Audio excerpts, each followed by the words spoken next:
Mr. Senra? All right, I believe we do have a quorum. We're only missing Raul, I think. I mean, Robert's the one we're missing, right? Robert Julia's not Mr. coming. Julia, Robert Julia, yeah, is the only one we're missing. All right, so call the meeting to order. Let us please stand for the Pledge of Allegiance. I pledge allegiance to the flag of the United States of America and to the republic for which it stands, one nation, under God, indivisible, with liberty and justice for all. And now let's have a moment of silence for and remember the two police officers that just passed, and also for the veterans that have been in service, and some, that so courageous, and for serving a number of years to our beloved country.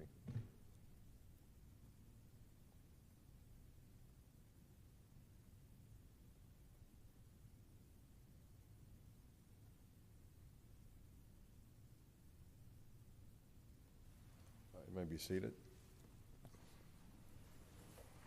Through the chair, I'm going to go ahead and call roll, just to get that out of the way. Board Member De La Sierra. Present. Board Member Cruz. Present. Board Member Leoncio. Present. Vice Chair Rodriguez. Here. And Chair Senra. Present. Chair, you have quorum. All right, so Make we a have- motion to approve the minutes of the last meeting. okay, there is a motion to I'll approve. go ahead and second that. Okay, made by Mr. De La Sierra and second by Homero Cruz. Okay, let's go ahead and call the roll for the approval of minutes. Motion by De La Sierra and Board Member Cruz. Board Member Leoncio. Yes. Board Member De La Sierra.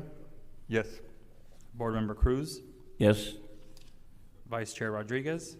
Yes. And Chair Senra. Yes. The minutes have been approved. All right, so I guess we don't have any public comments tonight. It's just a presentation of the traffic. Right, there are no public comments or participants here today nor online. Okay. So with the town, Susana, or? Yes, so hello, board member and chairman. I'm here to present Jesus Fuentes. I'm sorry. I'm here he's going to be presenting two very special projects that I've been talking to you all about for months. I'm sorry.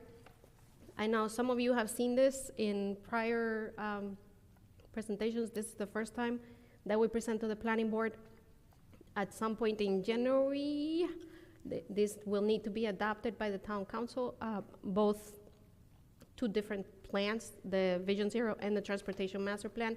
They're separate plans. He's working on both of them at the same time, because that's how we save the town a little money, by using the same data to produce all the plans.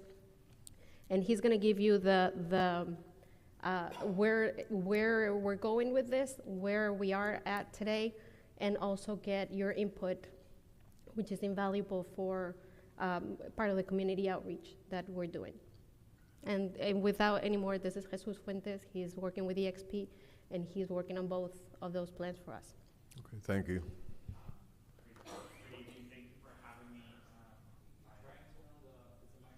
There should be a little green, A little button. button. No, on the shaft of the microphone. The big The lights long- on the The podium. big stick right there. No, the podium mic. There's at the bottom, at the very bottom. There you go. And just for the record, Board Member Julia is absent, just to put that on the record. Thank you. Thank you. Thank you, Planning and Zoning Board, for having us today.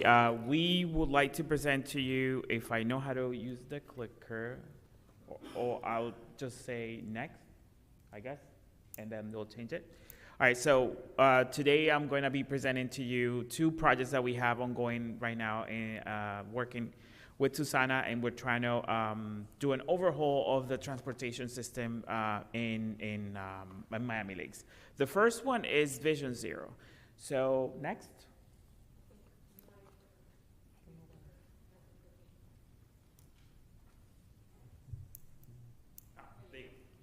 So in fiscal year 23, the town went and applied for federal funding, and they got $304,000 to evaluate the whole transportation system to make sure that you can look into reducing fatalities and severe injuries. And like Susana mentioned, with this money, the town was able to also do an update to the transportation master plan, and also do an update to the Greenways and Trail master plan that eventually I will come to you and present, and also an update to the Complete Street master plan. Today, I'm going to be presenting to you the Vision Zero and the transportation master plan. So as I mentioned, in 2023, the U.S. Department of Transportation provided funding to the town in the ballpark of $304,000. And then to work on a Vision Zero comprehensive safety action plan. What is Vision Zero? Vision Zero is an initiative that looks into the roads and try to mitigate those fatalities and severe injuries. Understanding that we all are humans, we all make mistakes, and try to make sure that the number of people dying on the road is less by designing our roads, by doing education, by doing all these different countermeasures to try to make sure that our roads are much safer. And then they focus on something called the Safe System approach. The Safe System approach look into safer roads, safer cars, post-care when you have an accident, different components to make sure that the way that we look at the transportation is in a more holistic way. And this comes from the federal government, and with the goal of looking at crashes as preventable occurrences. You can prevent a crash if you look into your roadway system and make it much safer. So look at the crashes in Miami Lakes. We looked at from 2016 to 2022. You can see they're all over the place, but the majority of them are on 57th Avenue. I mean, I don't think that's a surprise to anybody, but a lot of the crashes are on 57th Avenue. Within that time, that time period, we had 783 crashes, and we excluded specifically I-75 and the Palmetto because Miami Lakes is landlocked by highways, and it's unfair to add all those crashes that are happening on the highways to Miami Lakes because it's not reflected of actually happening within the roadway system of the town. And then you look at the fluctuation of the crashes. Everything was going well. I mean, typically, as we all know, in March of 2020, we had the COVID pandemic, and a lot of the crashes went down. It went a little bit up, and everything was going well. But then in 2024, you can see that you have a 314% increase in crashes. So something happening. And that's what we're trying to do here. We're trying to figure it out what exactly is happening that is causing this type of increase. It's typical to have that fluctuation up and down. We would like to see it all going down from, if you look at the numbers, it actually went 48% down from the highest point, which was in 2016. But, in 2024, it went up again.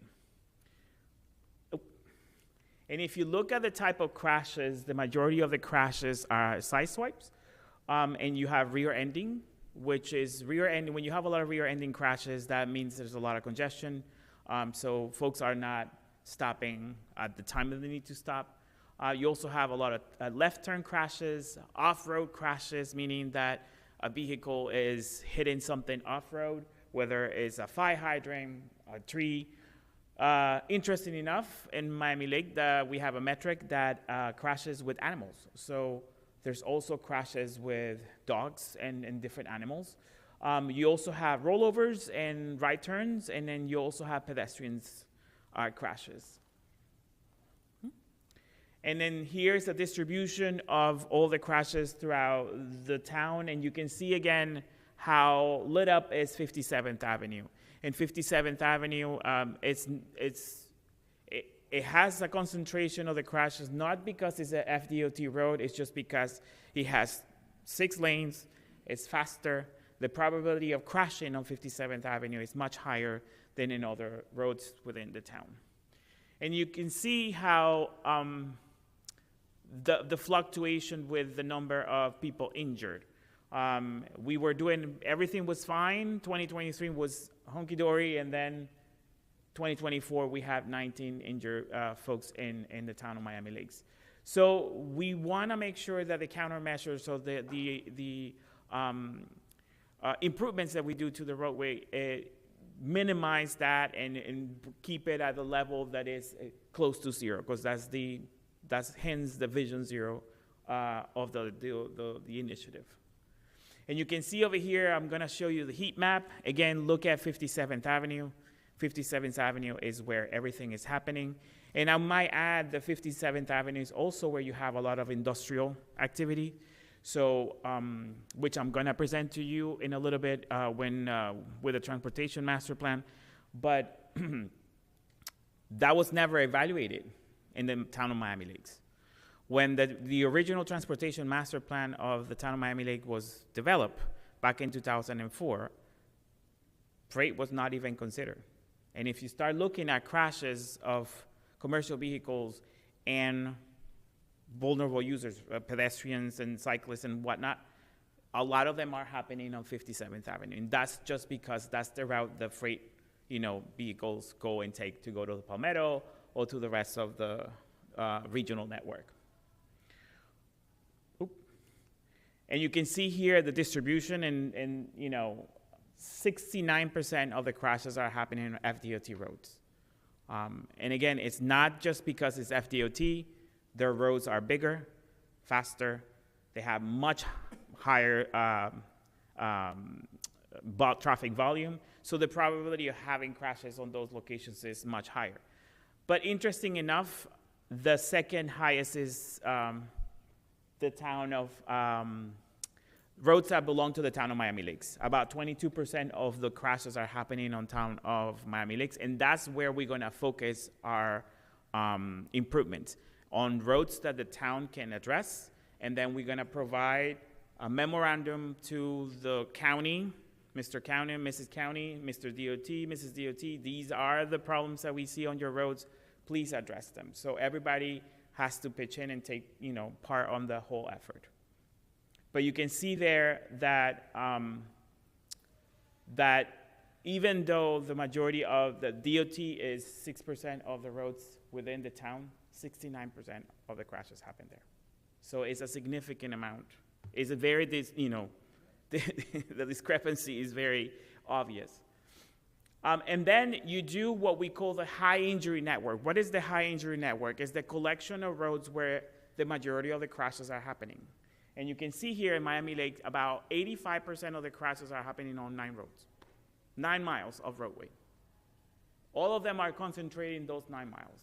So you develop this high injury network because that's where you want to concentrate your countermeasures. That's where you want to concentrate.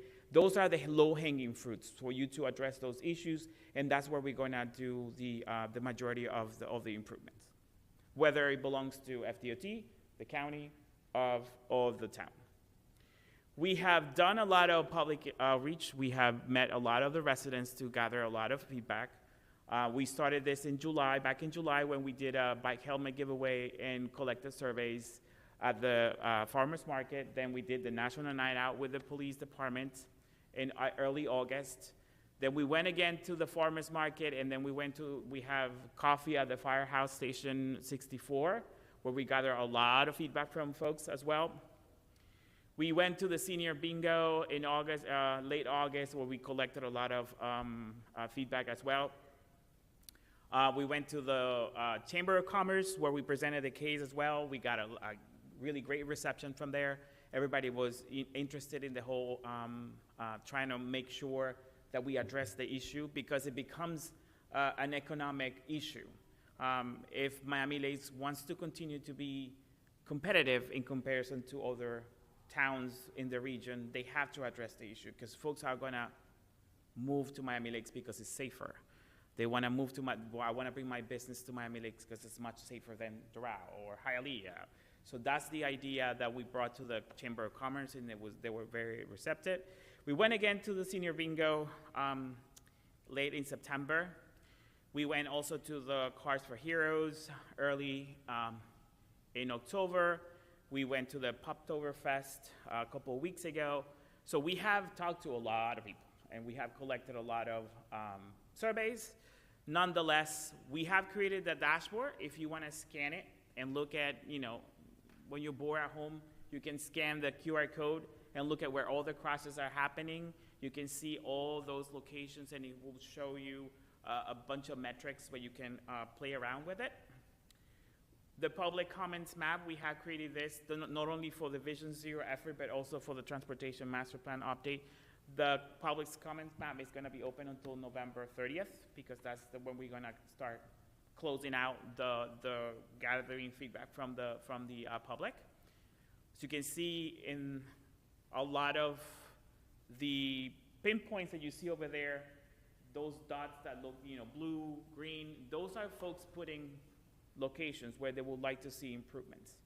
So what they have said to us, and when we collected the surveys, they go in and fill out that location, and they pinpoint where they would like to see improvements all over town.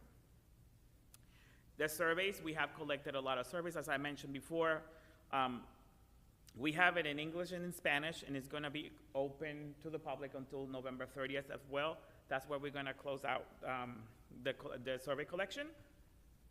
And if you have any questions with regards to Vision Zero, our next step, it will be putting together the countermeasures, and then we're going to be presenting a lot of this to all the different stakeholders. We have met, we hosted what we call the Vision Zero Talks, where we met with your board like yours. We went to the Veterans Affair, the Safety Affair, the Seniors Affair. We met with Parks and Recreation.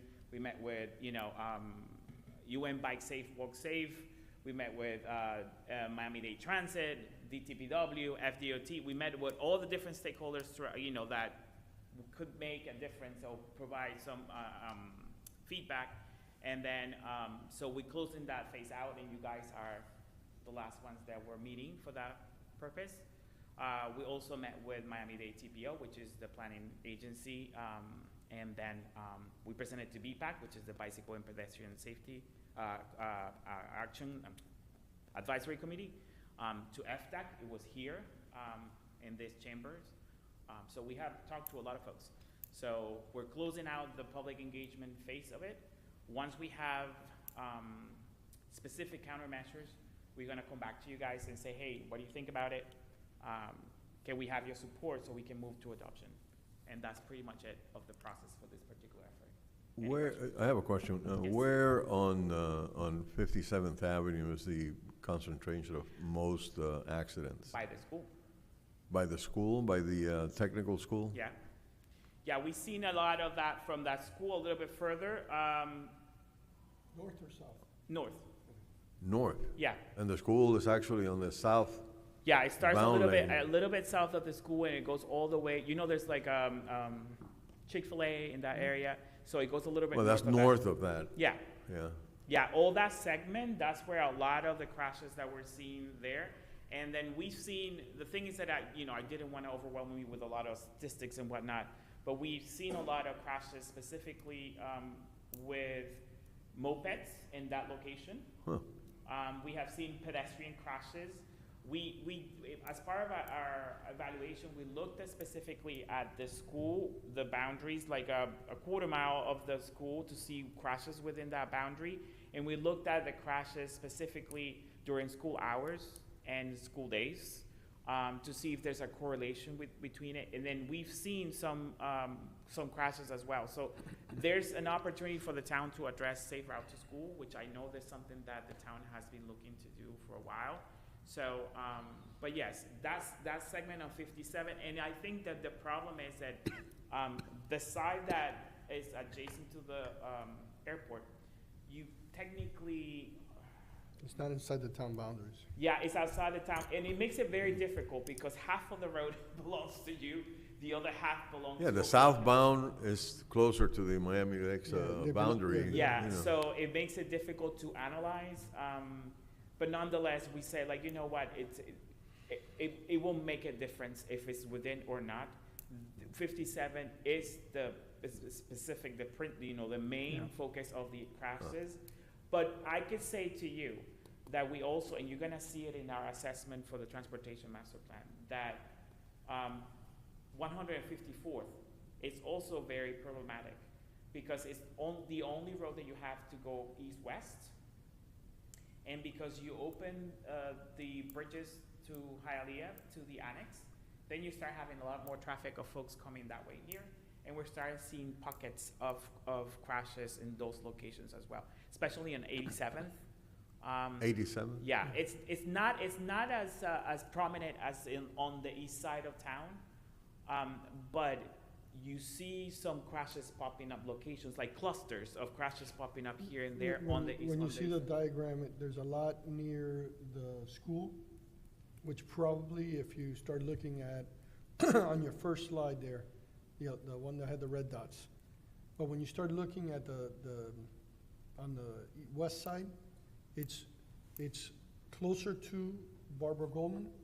Yeah. All the red dots, but Miami Lakes Drive and 87th Avenue, because I live right there, has a lot of significant accidents, and then it goes south from there. Although now with the new bridge open, I'm sure that there's gonna be a spotlight. I don't know if you can visualize it on 170th. Yeah, I see already a couple dots. You see a lot of dots there, and those are new dots. Those are not dots from 2016. Those are dots that are recent from 2024. And right on 87. Yeah, on 87th and 170th. Well, that's probably because the artery was open. Yeah. So you increase the total Although there's traffic. not supposed to be trucks there. Rarely do you see a truck, but there is some trucks there. If with the chair's permission, so in 2015, 2016, I believe that the former Vice Mayor, Tony Lama, and myself hosted a transportation meeting with everybody, all the stakeholders, it was very interesting because the county and the state kind of sat down and they started looking at each other's plans and they weren't talking. The state and the county were not talking on what was happening. So out of that meeting and all those presentations, we put together a master plan for traffic. And one of the biggest things that we had was, well, the state had replanned the Palmetto. So if you guys aren't aware, the Palmetto was an $825 million project. I was part of that advisory. Right, exactly. You're part of the advisory board to stretch the Palmetto out. Express Unfortunately, Raise the there's a gas line that comes from Port Everglades that follows the Palmetto along, and nobody wants to pay for that gas line to be moved, which is about the price of just the project. So, that's why we have the mess on the Palmetto when they stretched over at 103rd Street. They did that. Now they did some new mess on the northbound lanes at 103rd, which I guarantee you, if you start looking statistically, there's a bunch of accidents there because people are merging. And then one of the other plans that we had gotten was 57th Avenue was supposed to have a diamond exchange where you go opposite Right. directions. Right. And then 2 underpasses underneath the Palmetto to do east-west lateral. Texas, one- yeah. Texas U-turn thing. Well, no, there was a Texas U-turns, but they were supposed to be underneath the Palmetto. Okay. One for 148 to get to where Miami Children's Urgent Care is. Right. And the other one at Bob Graham, Bob at Graham, Bob Graham underpass, so that people don't have to take Miami Lakes Drive coming out of PSN and those areas, they can just catch the Palmetto from there. So that plan was destroyed and crushed because this gas line situation. So you know, it's, to see this coming back again is really, really nice. I just don't know if you know, we can control what we can control Miami Lakes. Our traffic light whisperer is about to retire. Yeah. What I can tell you. Our major, and the traffic light system on 87th Avenue in the Miami Lakes Drive in the Palmetto, unfortunately, that is really one of the bottlenecks. On the way here, traffic west to the Palmetto was all the way up to Miami Lake Way south. So, And then you're gonna see in my next presentation, because we looked at the, sorry. And you're gonna see my next presentations, because we looked at the volume to capacity analysis of the roads in Miami Lakes. They already are outside the level of service. And what's interesting, and I don't know if you know that about the transportation element of the comprehensive plan of the town, is that the east side of the town has a different level of service than the west side of the town. Because the east side of the town was developed earlier, and it has a lot more commercial activity. The level of service that is allowed for that section is E, which, you know, a level of service E is, you still see a lot of congestion. It's not failing, but you see congestion. The west side of the town, in the divide is the Palmetto. The west side of the town is a level of service D, which is typical to suburban environments. But the thing is that the town is so disconnected from one side to another that you force everybody to drive. And then the town already, that Miami Lakes Drive is already, the whole entire segment, from 87 all the way to 57, is already failing level of service. That's the only way that you can go Now, east or west. it's failing now, the level of service. So, because remember, the planning effort that we're doing for the transportation master plan is a horizon year of 25 years.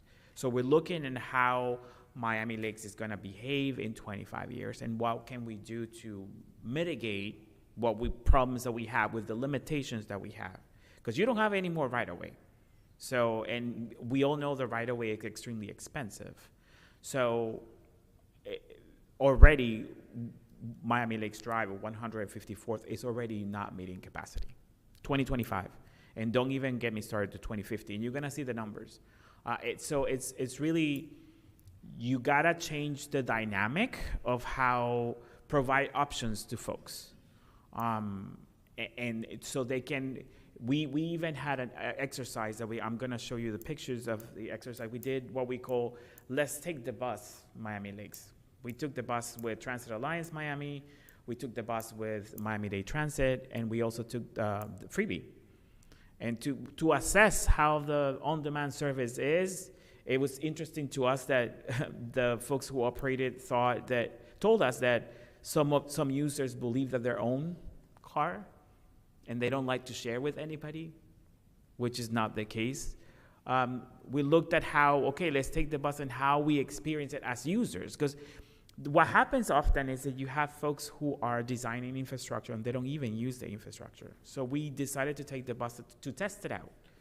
And then you have some, improvements that you gotta do. So you gotta make it more amicable for folks to move around, especially because the crashes, one thing that I didn't mention, the crashes in Miami Lakes, a big chunk of the crashes are the elderly and the young. So if in Miami Lakes population over 65 is gonna grow more and more and more. And if Miami Lakes wants to become aging in place location, a community, which I feel that a lot of our communities are becoming that way, you gotta make a choice. And so that's why this exercise and the exercise that we're gonna present is about providing choices to the town of Miami Lakes, so you guys choose what you're comfortable with. And perhaps it's good that we start the other presentation because you have talking about the stuff that we already over. But with regards to crashes, is really, you gotta look at it in a more holistic way. And what we have corroborated with the folks, everybody's telling us we need to slow down traffic, especially in the residential areas. People are rushing, especially by the Barbara Goldman School. Everybody's rushing in that area. They all tell us we need to slow down traffic. Again, it's a decision as a town, as a community. What would you like to do as a town? Would you like to have a more low pace for folks to walk around, or, we gotta make that decision. So that's kind of like the exercise that we're working on, and we hope to present to you the countermeasures soon, so you can let us know. On the last council meeting, we had a comment on the 25 miles per hour limit, and I was surprised that one of the old folks said that for her, 25 miles per hour was too slow, that it looked like he was not driving. So some people are complaining already about the 25 mile per hour. I believe it. When I was a kid, I was able to walk to school. Can I send my son to school, walking to school? Hell no. No. Hey, in one of the programs that we tried to do that, the county wouldn't invest the monies to change the signs to 25 miles an hour. So when I was a firefighter in Coral Gables, the city spent the money and then changed all the signs to 25 miles an hour, and then they were able to bring it into only the streets that belong to the city. But it became a little bit more effective, and at the same time, they were able to avoid speed bumps and all that stuff, but they had an aggressive enforcement. We don't have a motorcycle unit in Miami Lakes because, they disbanded that. We had 3 motorcycles at one time. Now we have none. But our officers are out there giving tickets, but they're usually on the main roads trying to avoid all the craziness. They're giving tickets on 87th Avenue, Miami Lakes Drive, all the time. All the time I see them for speeders, and it's fantastic. But I don't think the town has the money to bring the 25 mile per hour signs into perspective. And unless we get a I'm grant. gonna appeal to, the reason that he's presenting to this board is because you all have very specific talents that we implore you use as volunteers on this board. We have 2 architects, 1 construction person, 1 firefighter, and 1 person that has made his living selling vehicles for most of his existence. So this is I know who that is. We have a very, very particular set of I know who skills. that is. And I'm gonna I'm a appeal customer now. of that damage. I'm going to appeal now to the 2 architects and their sense of design in saying that, just posting a speed limit is not how you manage speed. You manage speed by managing the built environment and managing how things are designed around them. And that's what we're working on. We're working on how are we going to design our built environment, our outdoor space, our space, so that it's encouraged that people drive slower. Not because the posted speed limit is some arbitrary number that we can come up with, but because it feels safer to drive at the right speed. Because I can assure you that none of you are speeding driving down Bull or Cowpen. Why? Because they don't feel like you want to speed there. Are you speeding on Fairway? Yes, you are. Why? Because you want to speed it because it's nice and straight and there's nothing. It's true, it's inviting. There's no, Right. there's no cars parked on the side. Correct. There's no obstacles for you to crash into. You see, do you do the same thing in Bull Run? No, you do not. In Oh, Bull you- Run, you're going with You see all a lot your of senses. places down south now where they do the turnaround and the curving, Yeah, so it'll slow down. So there's a lot of little things, and that will be the second part of all this exercise, where he's gonna start proposing how we will be asking FDOT in the county and even ourselves in the future to do these on our roads, so that we are pressuring people to have safer driving habits, not out of mandates and enforcement, but more because they don't have other choice, because that's what they feel like doing. It's a little bit more using design smartly to create an environment. And that's why I'm very excited about this project as an architect myself. I think, this is how you really behave. Right. By creating an environment that is conducive to that behavior being. This is only a geometry engineering effort, it is also a psych effort. because you have to be able to provide options. And I encourage the town, once done, you start putting together all the things compared to what it was before in the future. So you have to get up. Why is so slow? No, we reduce crashes by 40, I don't know, 40%, 50%. We've had 2 fatalities on Fairway and Yeah. Miami Lakes Drive. That, you're absolutely right. That's invite you to speed. It's straight, net and winds out of the, so don't slow down. So that would, I'm sure you would say that would probably be a great place for a roundabout, right before Miami Lakes, slow way down. I'm going and tell you the same. Oh, yeah, There's but several what is- roads Oh, where we all know Pagao that. is a speed, This is-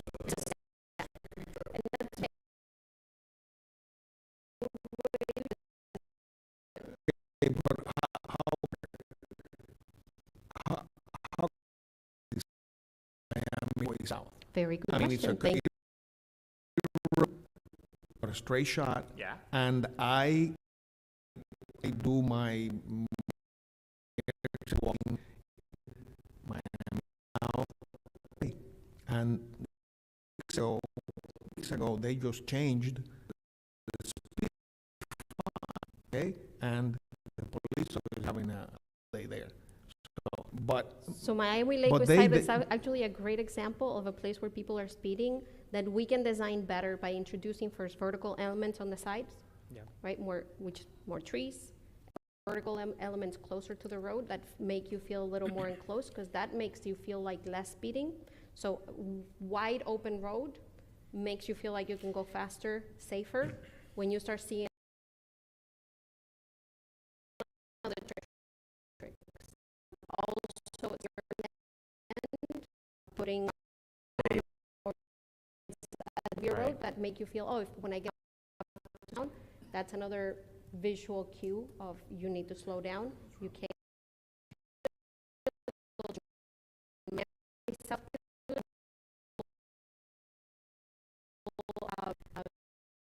Get slowed down, introducing some chicanes,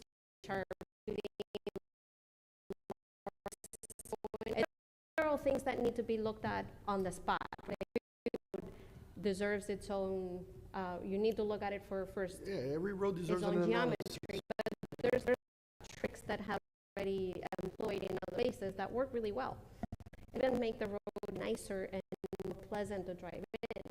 But the best one is trees. Trees are a great And I traffic can give calming you, device. I can give you an example of something, because I don't know who the construction person is, but so before to be in implementation instead of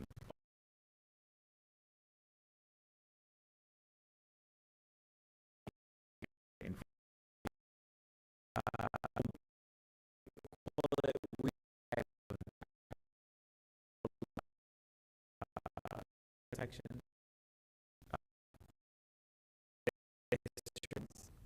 round out. You could not corridor. All people walk the street, families with ladies on street.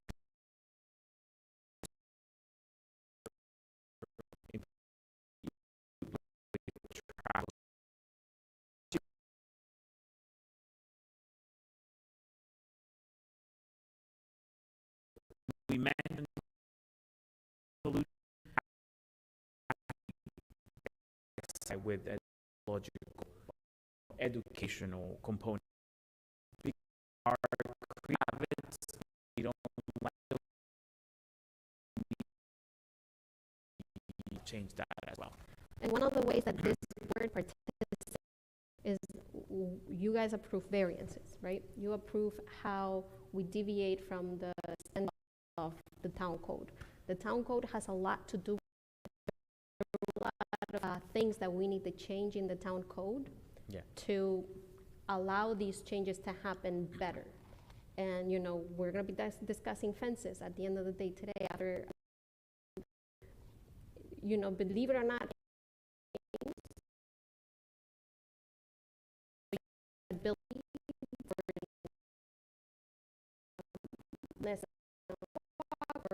people not want to be on those sidewalks and try to get into their cars. And you're actively participating many years.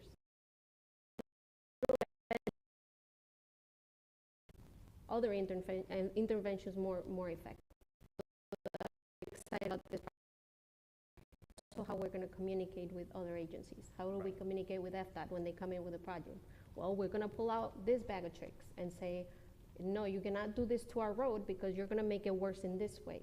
So you need to make it so that it's compliant with this Vision Zero plan that we have, so that you don't make our roads more dangerous, that you make them less dangerous, right? Same thing with the county. These are the things that we asked you to do, and when you come in and say that you're going to improve this road or you're going to change, we want you to do it this set of circumstances. We have your own future, and that's the whole exercise about this, you know.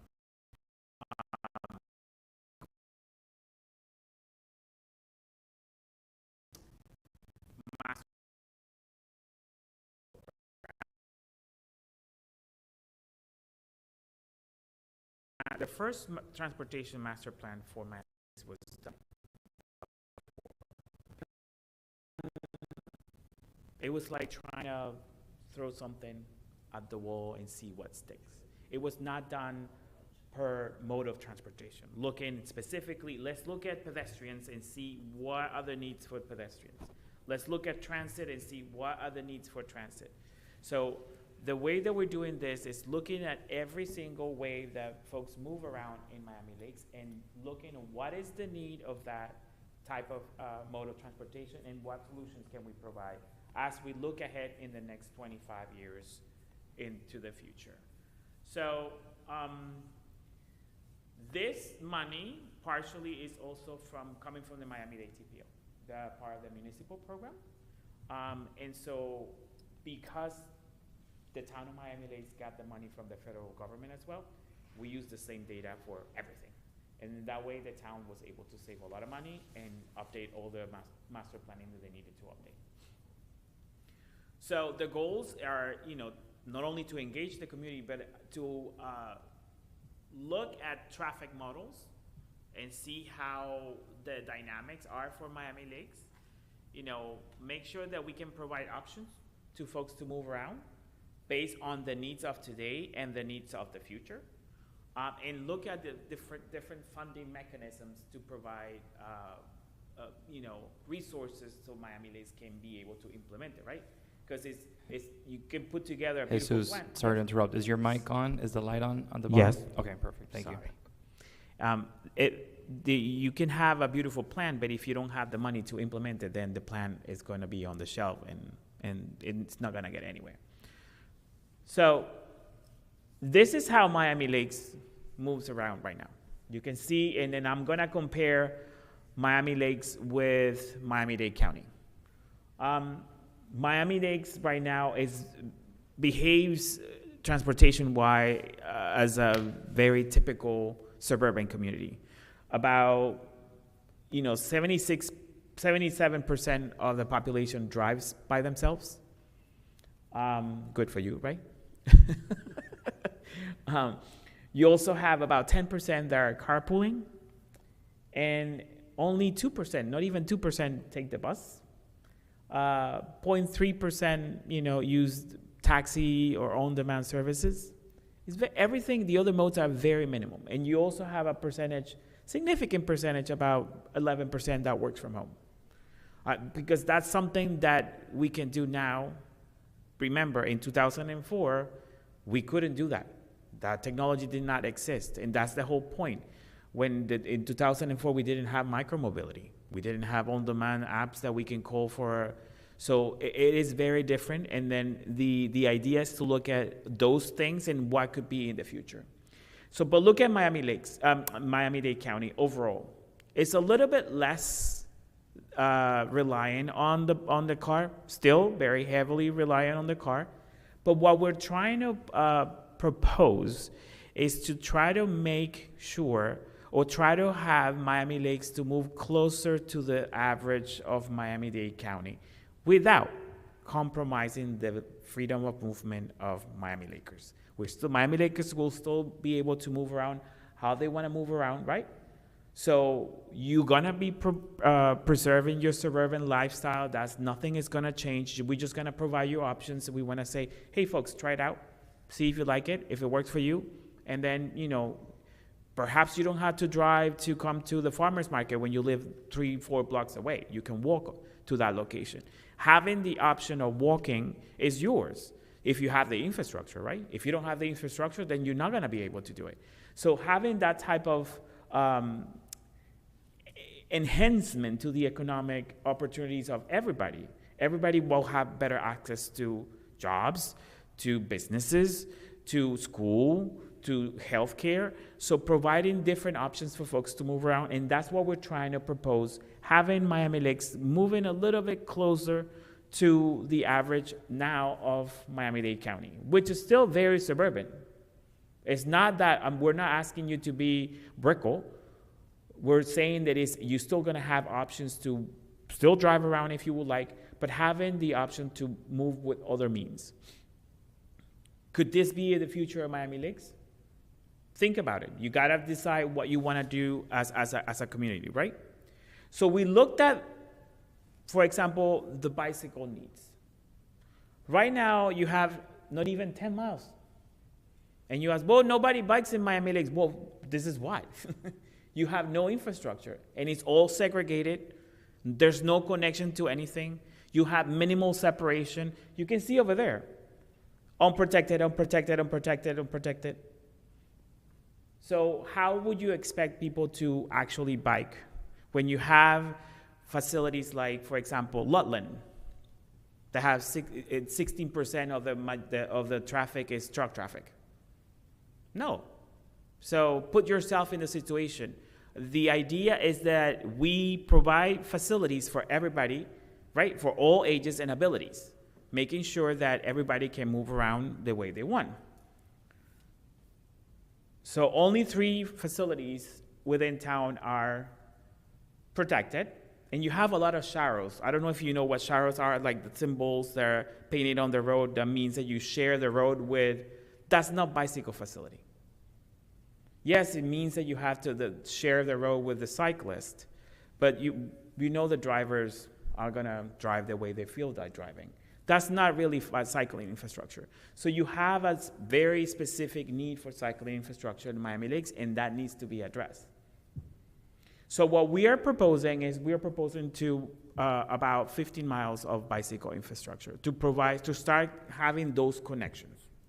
And once you start building that ridership, then the need increases and you continue building more connections. Because the idea is that you have to have a network that is secure or safe, that is attractive. People are gonna, remember, everything is about options. Is this more appealing to me than driving? Then I'll bike. It has to be attractive for people to use it. It has to be comfortable for people to use it. Right? It has to be direct. Why do I have to go and divert and do 300, diversion to go to the same place that a car will go in 2 minutes? Right? You have to have that, and it has to have a cohesive network. You have to have facilities where you can move around in a way that is simple, like if you're driving, right? So we want to make sure that cycling is also a competitive mode. And with that is that we're proposing at least 15 miles of new facilities all over town. Oops. Pedestrians as well. You're doing much better with pedestrian infrastructure. You have a lot of sidewalk all over the place. If you look at it, you have, if you count both sides of the road, you have about 72 miles of sidewalk. That's really impressive, right? People can walk in Miami Lakes, and I think that's something that Miami Lakes is known for, the trees, and you can walk with a nice shade of trees, right? But you still have some gaps, especially in the areas that are very industrial.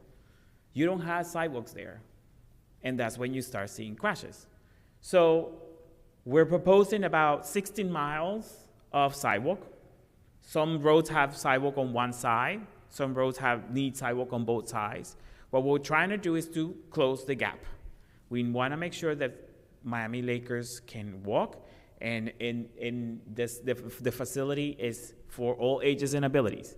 If you walking with a cane, you'll be able to use the sidewalk. A lot of the sidewalks do not have ramps, for example, or the crosswalks are not in compliance with ADA. Or you get to the intersections, which is 72% of the crashes in Miami Lakes happen at intersections. And you get to intersections, and the intersections are not the zebra crossings. They're not high visibility crossings. Or you have intersections that need some daylighting, meaning that you have to provide more visibility to those who are walking and biking. So that those minor changes here and there make a difference. And that's what we're trying to say here. Let's close the gap, providing 16 miles of coverage so we can close that gap. But one thing is important. Even though Miami Lakes has a lot of trees, trees are not equally distributed in the town. The eastern side of Miami Lakes was designed around trees. The western side of Miami Lakes is a different story. And that's where you have a lot of the gaps. Because if you know, and if you go to your neighbors to the south, Hialeah is known for what? The old ladies with the little umbrellas walking because it's really hot on the street, right? So we have seen that situation on the west side of Miami Lakes. Why? Because it's extremely hot, and we have in the summer, sometimes we have days there it's 100 degrees, and a person that is 65 or over is not gonna walk that. So imagine if you don't have a car, you cannot drive, you need to go to Publix, for example, and you cannot walk, and nobody can drive you there. So you limit the capability of that person, the elderly person, to be independent. That independence is important for the elderly is about 15% of the population in Miami Lakes. So you limit in the independence of those folks. So that's the idea. Provide infrastructure for all ages and abilities to make sure that everybody can use the facilities. Transit. You have a lot of bus stops. You have some transit routes. But not all the bus stops are ADA compliant.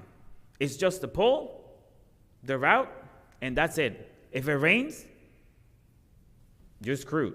Well, one of the problems with buses from the county buses is they don't go straight.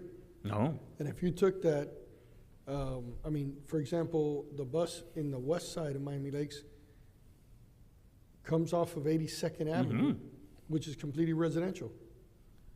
And it's not on 87th Avenue, which is a high density road. Right. And so that was one of the biggest things. I think the problem on the west side is we have a lot more homeowners associations where we have walls and we have no access.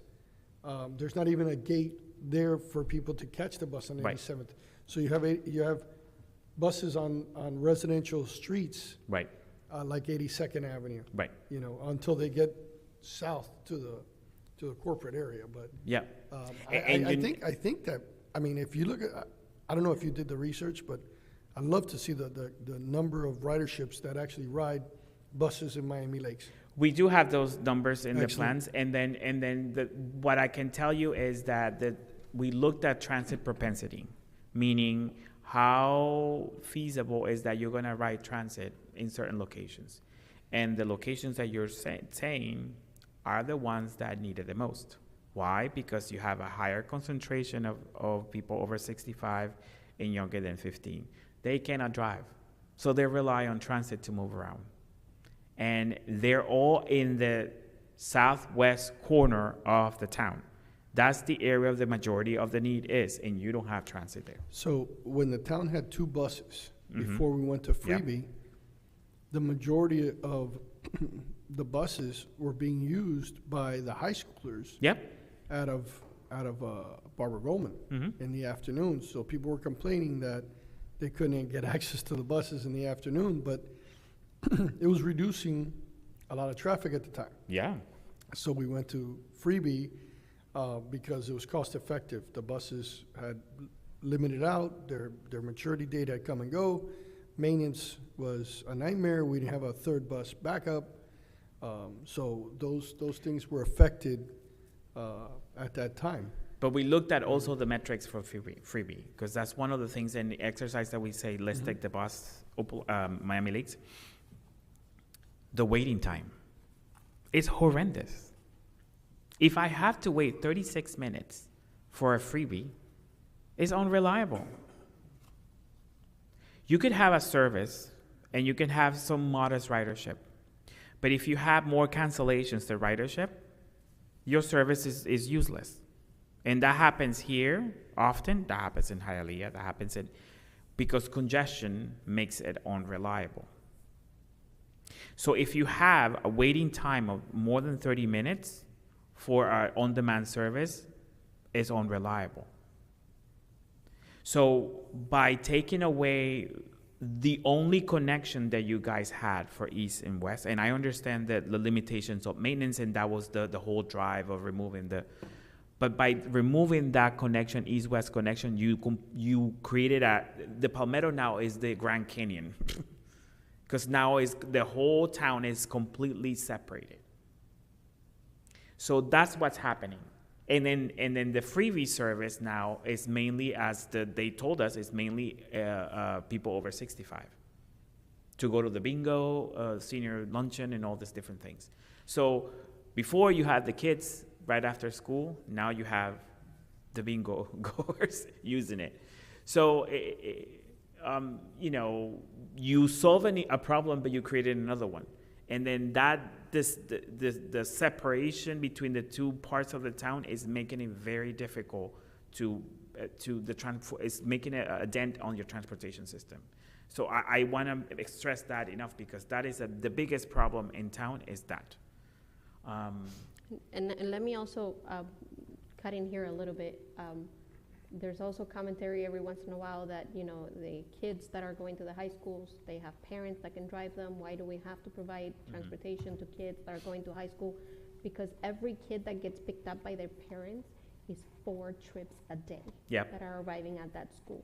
If you have a school with 1,500 kids, and you do the math, that is 4 times 1,500, that's how many trips that cute little high school that is in the middle of a residential neighborhood is pulling in every day.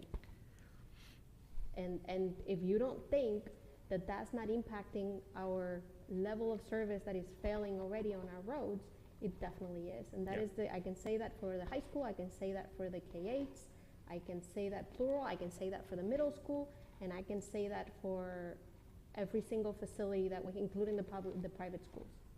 This is a problem that we have in every school. They're no longer going to school walking. They're not taking transit. They're not riding their bikes.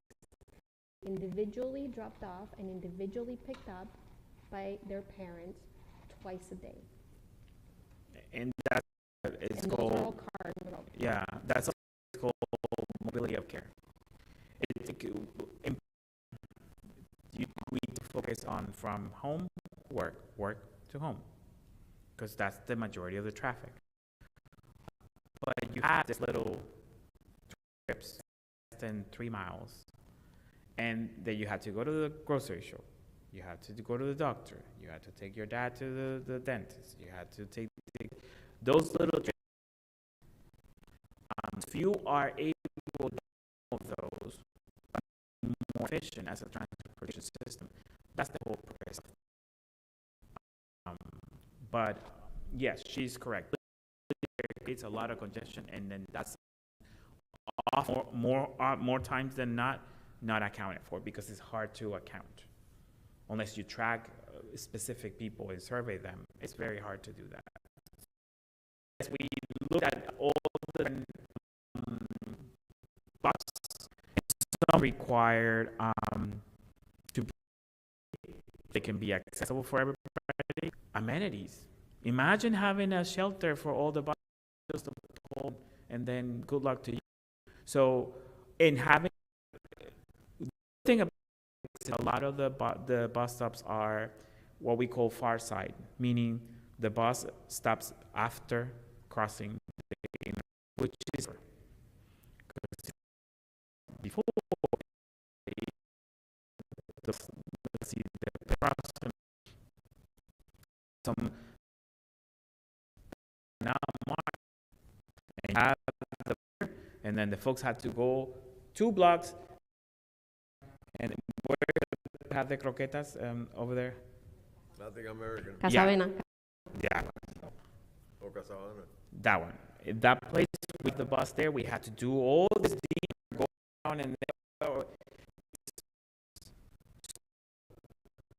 make appealing ready to use it. But if it's not just a lot of time that I'm supposed to be here with you. Those changes with the Better Bus Network, I don't know if you're familiar with the Better Bus Network, what they did a couple of years ago. Folks are not happy about it, but they gaps. That's what we look at propensity, and we see The last mile gap. correct. So we looked into that, and then we're saying, well, some shelters on bus stops, 20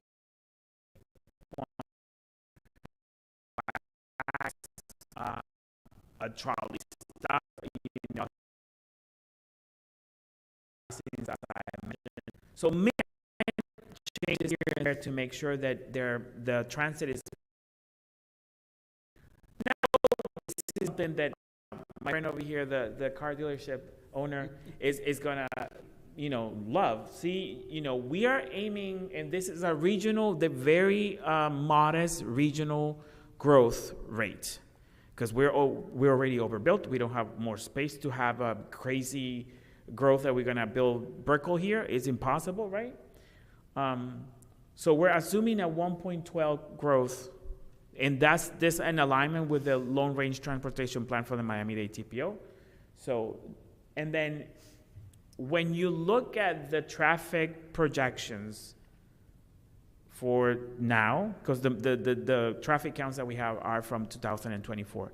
If we look at the counts now, we're not meeting, as I mentioned before, the level of service. And if you look at 2050, forget about it.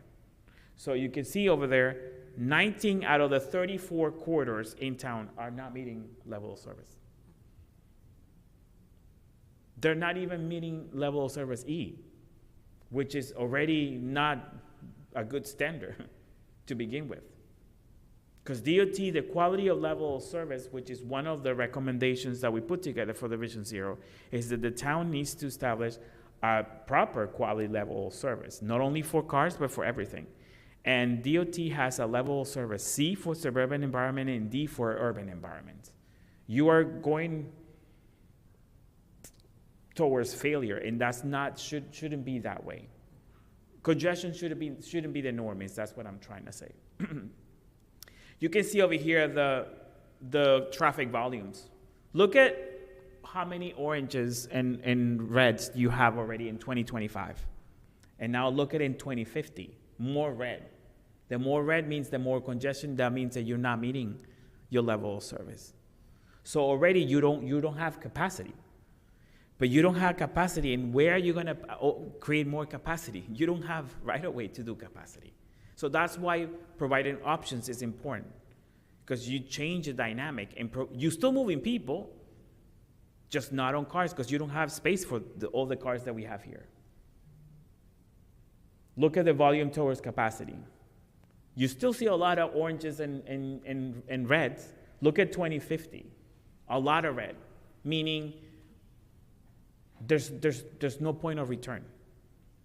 And by not having connection between the east and west, it makes the problem even worse.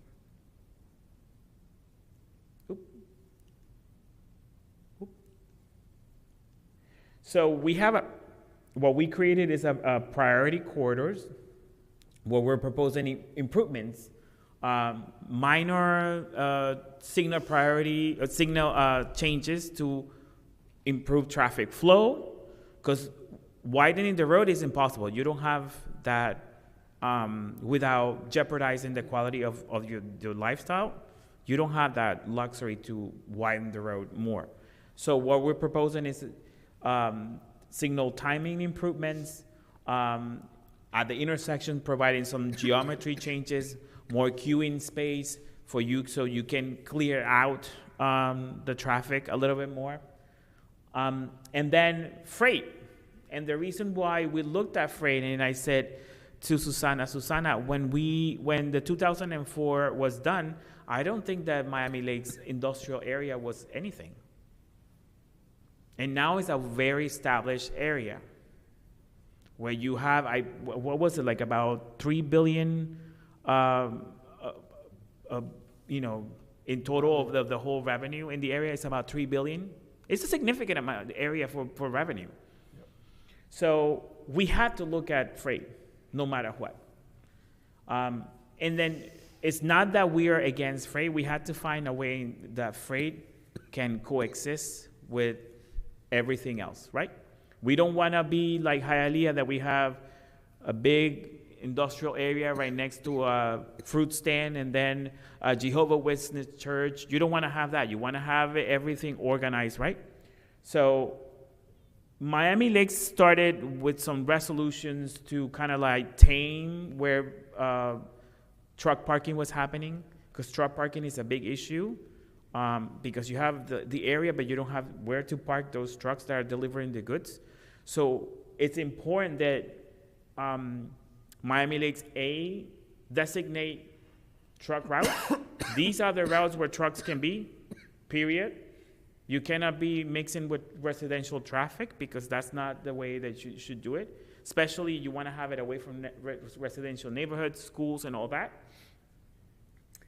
You have some critical intersections where trucks can even do a turnaround, because it's so tight that they're damaging the sidewalk, they're damaging the curve, they're damaging everything. So you need to look at those locations where they're doing the U-turns to improve that. And other, transportation needs. Look at your parking, not only for vehicles, but also for micromobility and bicycle. We hosted that farmers market event, and folks came with a bike. They didn't have a way to park their bikes. There was no parking space for them. They had to leave it. Yeah. So that shouldn't be the case. If you want more folks to bike and use come over here and shop, provide the infrastructure. And one thing that we're putting in the recommendation for freight, and that I wanted to mention as we look into the future. I don't know if you have seen the little robots that deliver goods in downtown Miami and Wynwood. Those are coming. If you walk on Flagler Street, they deliver food to my office. It's a little robot that is called, one is called Lala, the other one, they have cute names, and they come to our office with the food, and then you open it with a QR code, and then it goes, and then it senses you, and it moves around. That is coming. So think about it. If you feel that this is a very compact area where you don't have space to do deliveries and all that, find ways, logistically, that you can accomplish the same thing in the very limited space that you have. That's something that we're also recommending as part of this. Look at logistics for small towns. Don't think about bringing a humongous truck in the middle of Lutland Road should not have 16% of truck traffic. It's insane. That's the heart of the town. I understand for 57 because it's right next to the industrial area.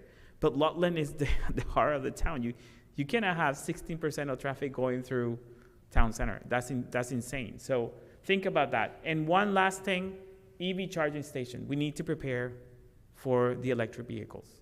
A lot of folks are buying the electric vehicles. You have to, if you want to be competitive in comparison to other municipalities, you have to provide that service. More folks are going to get the EVs, and you have to be prepared for that. And we didn't even look at AVs, which is autonomous vehicles. Those are coming too. But there are so many uncertainties about those type of vehicles that at this point. Do those autonomous vehicles plug themselves in? No. Exactly. No. And I think EV sales are plummeted. Fred might be able to add on that, but nationally, I mean, we don't have the infrastructure for EVs. No. I mean, for that type of, and it's very expensive. Yes, So, it is. It's just, it'd be nice to have them throughout the town. Yes. But the infrastructure is expensive, and The grid will support it. well, exactly. Yeah. Yeah. From my understanding, each EV takes the energy of 25 refrigerators to charge it. So that's a lot of power, Yeah. you know, so I know people are buying them because they like them, they're Mhm. nice, they look like spaceships, and they're inside, they're really neat. But, I mean, Yeah. practicality, I don't think that we have, the infrastructure. No, we don't, and that's what we're mentioning in our assessment, that we don't have it, but as they become more popular, and they start replacing the fleet, the regular fleet, they might be a need for this type of infrastructure as well. And the point of this is not so much to cater to a very particular type of technology, is simply that as transportation designers, we need to keep our ear to the ground for new technologies that are coming in, so Correct. that we can be in the forefront of those technologies and not be falling behind. At the end of the day, we are a small government, we have limited resources. Our capacity to actually even install EV chargers and all those things are always limited by budgetary issues and all of that. But at the same time, we also have the power of regulation, which is where we incite and encourage private developers Correct. to do the right thing. So, it's not so much that we are going to be providing the service ourselves, it's more like we're gonna be encouraging the right sort of development and the right sort of services to be provided by the private industry that is coming to us for approval of projects, right? So that's why, and that's why it's sort of like our job to stay on the forefront of what's coming in Mhm. regards to, transportation technology, because that's how we design the space that we move in, Right. right? And last but not least, I know that the town has the mobility fee, but you gotta update it. Because, there's some legislature changes in Tallahassee that prompted some changes. So the town has to change it and update it, because this is a source of funding. And if you want to have an extra source to accomplish all these different changes and make the town much better, then you have to have an extra income. Every penny counts.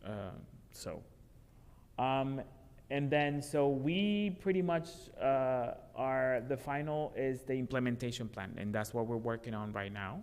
We're aiming to have it done sometime in December, and we want to come to you in January with the implementation plan of how we're going to get this together, where's the funding coming from. There are a lot of sources, CITT money. The county has also a mobility impact fee that they're using for their corridors.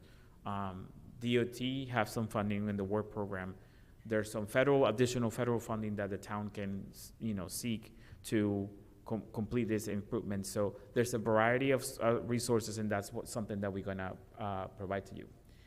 And again, the public map that I mentioned that we're closing out in a couple weeks, and that's it.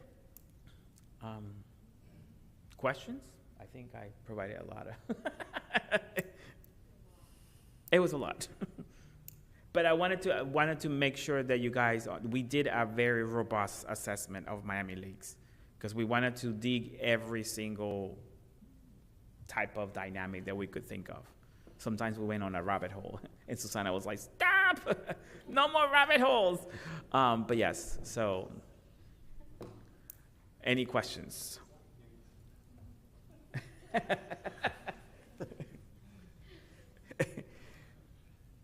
Nope. I know this is probably the number one area of concern of every citizen in this town. The traffic. Traffic is horrendous. Yeah. I don't know if it is, and I see the possibility of maybe doing some things to slow the traffic down, but I also think that if we slow the traffic down with as many cars as we have running on the streets here, that could be a hell of a problem too. The congestion is going to be even heavier. So that's the challenge always, and you're 100% correct about that, is how do you continue to have traffic flow and at the same time make it safer for everybody to be out there on whatever mode of transportation. One of the reasons that when you start making it safer to have other ways to move around, right, there might be less cars on the road. Correct. And that's a good thing. One of the again, going back to the kids in the schools, that this is like really low-hanging fruit. Because if you have, again, 1,500 kids in a school and they're all coming in individual vehicles, you have way too many cars on that road for twice a day, right? Allowing those kids to access their education, and those teachers and all of these people to access a school without necessarily, even if you're only getting a percentage of them, even if you're only getting 25% of those kids, you're already removing all these vehicles from the road. Right. Same thing of people that are trying to go grocery shopping. If you live very close to one of our beautiful supermarkets, and your only way to get to that supermarket is on a car because the facilities, the sidewalks are too hot, or it's dangerous to cross the street, or then you're not going to be walking there even if you could, right? If you're just going to go buy 2 bananas and a jug of milk, right? And that's an additional vehicle on the road. So that's why allowing people to have a multitude of options for the different trips that they take during the day, is what we're sort of attempting to do to release some of that tension on the roads. Yeah, it's going to be difficult. It's going to be and again, challenging, to say the least. But one thing that I can tell you that in our analysis is that we looked at how far people are driving to commute, and a big chunk of them are more than 20 miles. So if you have a much better connection to the regional system, for example, I came here to this meeting, I took the train from downtown. I took Tri-Rail to Metro Rail Transfer, and then I switched to the other train, got off at Opalaca, because I don't know why my friend Nelson, another example of why the freebie takes people to Palmetto when Opalaca is much closer. It's my next project. I'm working on that. The county put in a beautiful park and ride on I-75 and Miami Gardens Road. Nobody uses it. Nobody uses it. Yep. And the problem is because, they put it in, they didn't advertise it. Yep. They don't tell anybody about it. Yep. There's no incentive to use it. Mm-hmm. So, if you give them free rides on the buses and it's going somewhere specific, but the last thing comes to play is, A, the last mile, and B, how do I get home in a hurry in case of an emergency when I'm on public transportation? Right. And so those are the things. I mean, that parking lot just sits there empty. Right. And I mean, I see maybe 3 cars there, maybe. It was great for COVID because we used it for the parking lot in Doral was the same Mm-hmm. opportunity. It's empty. But I think your challenge is to change the minds Yeah. Choice riders. That's going to be of choice riders. But it's not so much about change the minds of the people riding, it's change the minds of the people making the decisions. But one thing. Because Correct. on the Miami-Dade, before it was TPO, Maurice Ferre Mhm. talked MDX, which is now GMX, out of putting trains on the 836 east and west. Mhm. I mean, he literally talked them out of it when, and that's very badly needed. when all the other cities are, and they're like, no, the whole Europe is leaving trains. No, they're not. They travel through trains and it's fantastic. Mhm. So these are the people that you have to change their minds. Yep. But it is complicated in the suburban area because, And I can tell you that I am able to do that because I live out east, and then I have 2 train stations really close by to my house, and I can take the train either Brightline or Tri-Rail whenever I need it. But I don't drive. I came here, I told her, I just got out of the Opalaca station on my Uber here. It's because I'm a choice rider. And then when you start, that's why we provide in the options. We want to have those choice riders to make their own decisions, not folks who are forced to just drive everywhere. Have we ever surveyed, for example, the residents that live in this area, which is probably about 400 apartments, I think, in this area that the Grahams built, or the new location on Commerce Way that they have another 220 some apartments? Have we ever surveyed their daily habits? Do they use public transportation? Do they drive? I can tell you that one of the things that you can see already is that we have a big increase in pedestrian traffic Yeah. in the downtown area, in our Main Street area, since the apartments have been in. I mean, you see people walking dogs, you see people walking to Publix, you can feel. Yeah, you can see it, an but how do increase they in commute pedestrian. to work? Correct. Many of them are working from home. A lot of them, we do not have actual data. We have we have some Placer AI data about the number of people that come to the town center. It's about 26,000. 26,000 that come here Yeah, in and out. from Like other places from in all in the Dade places. County? Yeah, in and out daily. That's a significant You're looking number. at 26,000 And plus that's the driving? 30-some thousand You get it. residents You're that we getting have something here. there. You're getting somewhere. Yeah, now. that's And that's plus the amount of cut-through traffic we have, because we are also basically a through town. There's Yeah. a lot of people that come here to access the interstate system. They don't come here to Main Street or to live or to come to our businesses. They come here because it's their only way to access the interstate system. yeah. So again, part of our, part of my job, I don't know if you guys knew this, but a couple of years ago, I took on the transportation hat of the town, and part of my job has been basically attending every meeting where they even discuss transportation. This is how we started on this little project, because once I heard about Vision Zero, I was like, yes, we're doing that. And we go to all of these meetings basically to just be like the little drop that just continues to say, Miami Lakes exist. We need to think about us. We're here. We are taking in a lot of your volume is coming through us. You need to pay attention to us. Your system is being accessed through our town and is using our streets to get on. And we need to be paid attention to, and you need to not forget that we exist, right? So that's what we do all day. That one of the reasons that we are engaging Jesus and his team is because they were also very vociferous in many occasions. So I appreciated that. And we're doing this on a regular basis. This is an ongoing project. It'll be like this for at least as long as I'm here. Maybe Justin will continue it as, when I retire my hat. But that's what we do all day, every day. And giving additional access to the expressways is another thing that I drive people crazy about. Additional And it's transporta- coming.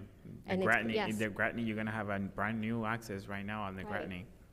And all of those tiny, that park and ride in 886 will be the finished part of 97th Avenue, which will be a place where a lot of people are gonna be able to access and that's not in our town, but I can tell you that I talk to anybody that will listen about that, because they do need to finish 97th Avenue to that park and ride so that people can get on I-75 and not have to come here to get on. FDOT is about to open the ramp onto to the turnpike.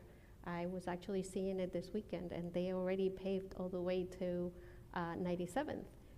So they're probably going to be doing. They were putting out concrete this weekend. So give it a couple of more months, and they'll be laying asphalt and putting things there. So that's coming soon too. And all of this takes the pressure off of our road system, right? So the more we direct the traffic elsewhere around us, the less of that traffic is going to be coming here to get on. Right. The Palmetto or I think the- the continuation of 59th Avenue into Miami Lakes Drive is That's gonna gonna be a take big away deal. a lot of the congestion on 57th. From 57th, Yeah. yes. It's gonna help quite a bit. Those are all, they seem like silly interventions, but they're actually pretty momentous. And even though we do have a lot of challenges, and no, the future is not rosy on that sense. We still have a lot of work to do. But, it's again, to keep that focus and to keep the eye on the prize, and the reason that we're doing all this is that so that we stay all on the same page, and that we all have keep pushing in the right direction, and at least, we're all rowing in the same direction. Yeah, especially nowadays that the funding is very limited for a lot of these things. So it's getting very, very Yeah. competitive. 59th Avenue was 10 years ago, 8. eight years ago. That's when we started 59th Avenue. It was part of the first transportation plan. And that project has has faced Some challenges, yeah. that were based on the fact that it was sort of thought out without realizing that some private properties were going to be highly impacted. Right. And, the design was done a little, I remember you guys you were on the council at that time, and you were giving 3 options. And I wasn't, I was sitting in the Right. audience that day, and you picked exactly the one option that was going to make the biggest mess. And I thought, no, not that one. So you got to speak up, because we're not the experts. That's why we need Yes, people like you and you, yes. sir, to give us direction. Yes, But, that's, yeah, it was that's a different, it was a unfortunately, different time. It was yeah, a it was a different time. time, and I mean, 8 years later, Yes. we're closer than we were then. 100%, and then there's another exciting part. On the better track. And I wanted to, if you haven't noticed the amount of people that have been walking outside, Yes, Oh, yeah, no. and it's then noticeable. the demographics is all young people. Yes. All young So people, Gen Xer, Gen Zers, Gen and, Zers, yeah. and probably younger millennials, mm-hmm, they don't like to drive, and then so that's is this a so let's not make them. let's not And make that's the them- point, right? Let's give them options that they don't have to. And again, it's not that you don't have to, there's always a point where one needs a car, right? But if you can use the vehicle only for the trips that you need to go farther out, or maybe access a place that is harder to get to, or, for maybe a third of your trips, I always move to a place where I know I can walk somewhere. Yeah. If I'm shopping for a home or I'm looking for where to move next, I used to live in Anchorage because I could walk to Veterans Park, and I could walk to Burger King, and I could walk to Starbucks, and I did so on a regular basis. That's one of the beauties of Miami Lakes, is that everywhere you live, you can walk somewhere, right? And we have trees, and we have beautiful facilities. So, it's part of giving people options, so that not every trip has to be happening on a vehicle, right? Even though I think everybody should have a vehicle. Yeah, 100%, 100%. That, again, it's part At of your least one- options, right? At least one. But it's part of your options. But also, we don't want to be putting that many miles on it, because, you want to be able to keep your miles low, right? Yeah. Any more Resale questions? value. Any more questions, comments? I know there was a lot of information to digest, but we wanted to be as informative and robust that we could. And the survey is still open. Yes. If you guys haven't taken it, again, your I did input mine. is, yes, I know you did. Your input is very valuable, because obviously you have a specific set of skills that we, count on every month to. And I just wanted to end that we're gonna come back again here, not only for these 2 projects, but we have the Greenways and Trails Master Plan that we started a month and change ago, where we are looking at different options to create trails. Like, for example, the one that you have on 170th, it will be nice if you have like a trailhead and then some sort of, theme, name it, I don't know. The Fred Trail, something, it has to have a Don't name. encourage him. He already has a street named after him. Don't even. He's got his own street. 59th Avenue is 59th actually Avenue, yeah, Fred right. Senra. But that is coming, and then the last one that we're going to do is the complete street master plan, and that's the update, and that's coming later on. Hopefully, in a couple months, we'll know if we got more funding to do the freight component, because we want to Yes. have an evaluation of specific freight for Miami Lakes. And with that, I don't know if you have any questions. Thank you very Either much. have that. Thank you. Thank you. Thank you.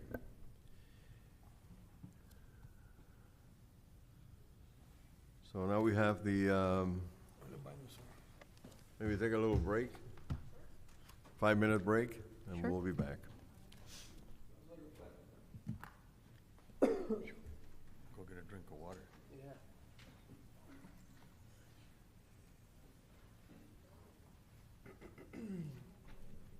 Where did you take the survey? Is it on the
No, we have for now another presentations.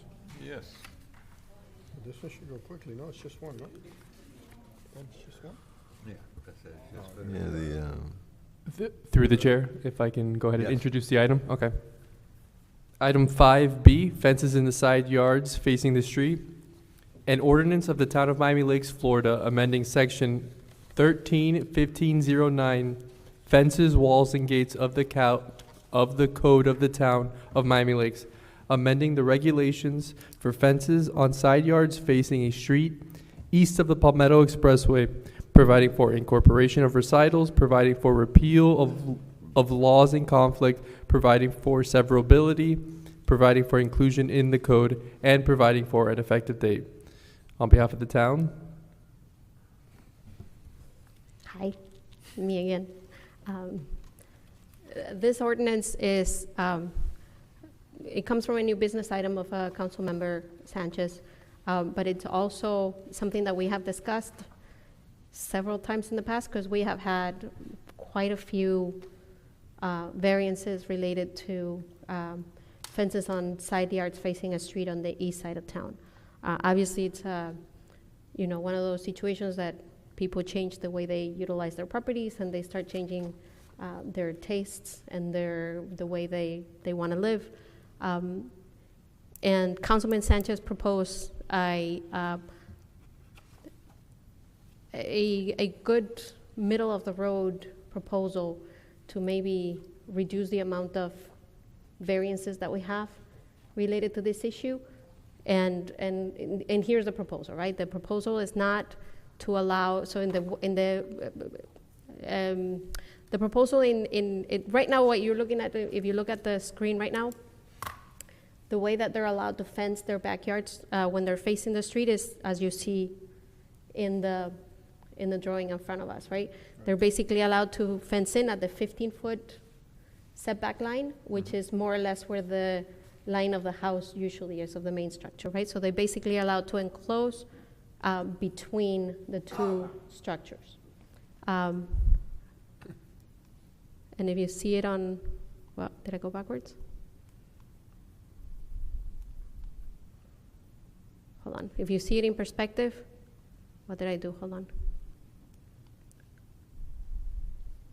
And this is a quick SketchUp that I put together just to show you. It's just between the two houses. The issue that we always have, and it's always the complaint of the property owners, is that you have windows that may be facing that side that now are exposed to the sidewalk, where people are walking, right? And their practical difficulty for the variances is always, I need to enclose those windows to provide some privacy, and then there's a various degrees of how far into the encroachment they want to go.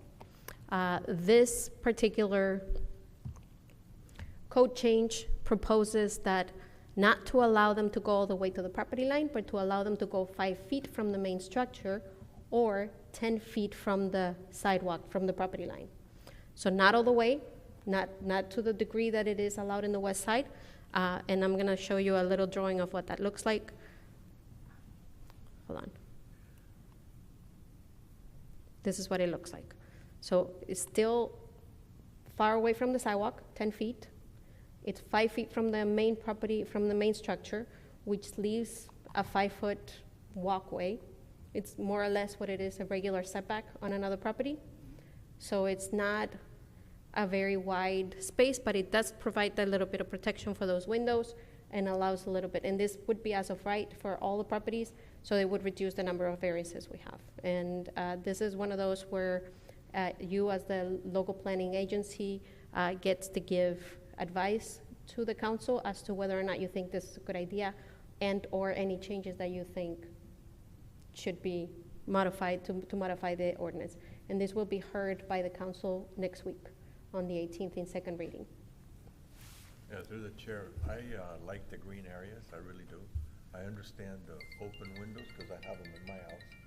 And in my house, anybody that walks down the street looks into my living room, but that's when my wife happens to open up the shades. In the evening, she closes them, you know. I like the green areas. You know, talk I to- really like the green area, the fact of having the green areas. I understand that people want the privacy, but that's one of the things about Miami Lakes that makes Miami Lakes what it is you have that freedom. You feel like you're in open spaces with the trees. Everywhere else, it's nothing but fences, and then what happens is the fences, over time, get deteriorated. They don't get taken care of.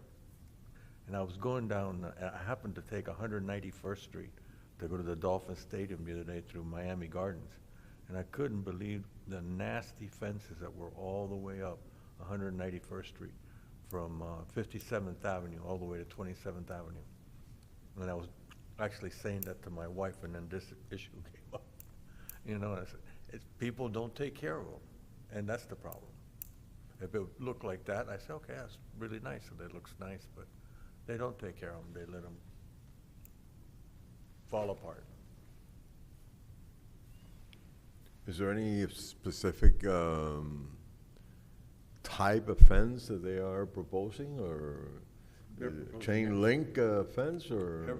At this point, Wood, whatever type of fencing is allowed, there's yeah, no, wood, chain link, everything, so it could be a mix mac. Yeah. It's not- No, it's not gonna I be would the same. object to chain link I fence. would object, yeah. Yeah, I kind of agree with the rest of the board. Yeah.